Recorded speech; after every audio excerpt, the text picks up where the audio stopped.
అదే ఈ రామయాత్ర అన్నది చాలా ఇంట్రెస్టింగ్ ఉంది. మీరు రామయాత్ర చేయడం అనేది చాలా ఇప్పుడు పబ్లిక్ కూడా చాలా ఇంట్రెస్టింగ్ గా చూస్తున్నారు. అది ఈ రామయాత్ర ఏంది అసలు చెప్పండి. ఎమ్మెల్యే ఎలక్షన్స్ అయిపోగానే అనుకున్నా నేను ఎంపీ ఎలక్షన్స్ కంటే ముందే.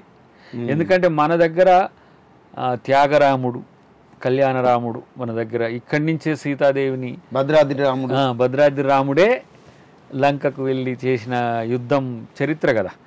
సో ఇక్కడ నేను ఎందుకంటున్నా అంటే ఒక కాంటెక్స్ట్ ఉన్నది దీంట్లో. ఈ దేశం విభిన్న కారణాలతో హిందూ, ముస్లిం, క్రిస్టియన్, ఇంకో బౌద్ధం వివిధ కారణాలతో చూడబడని, కానీ ఇక్కడ చరిత్రలో ఏమైందంటే ఒక ముస్లిం రాజు భద్రాద్రి రామునికి గుడి కట్టిస్తాడు.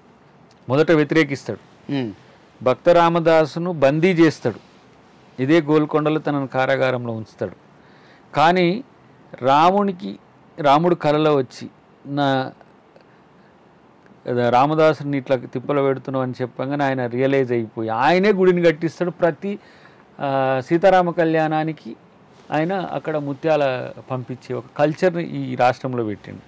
ఇది ఒక ముస్లిం రామునికి కట్టించిన గుడి. సెక్యులర్ రామ మీన్స్ ఏంటి, హిందూ ముస్లిం బాయి అనేది. అంటే రామతత్వం అంతా కూడా ప్రేమమయం, వీళ్ళకేమో విద్వేషమయం, దరిద్రులు. అందుకనే నేను అనేది రాముని ఆదర్శం ఎక్కడ, మీ యొక్క బూదురాజాలు ఎక్కడరా మీరు. వాళ్ళని చూస్తే నేను మేము హిందువులం అని చెప్పుకోవడం అనేది మనకు సిగ్గుచేటు.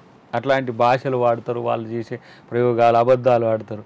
కాబట్టి నేనేమంటున్నా, ఆ రామయాత్రను ఎందుకు చేయాలనుకున్నా అంటే భవ్యమైన దివ్యమైన అయోధ్య రాముణ్ణి మనం సేవిద్దాం, తరిద్దాం. At the same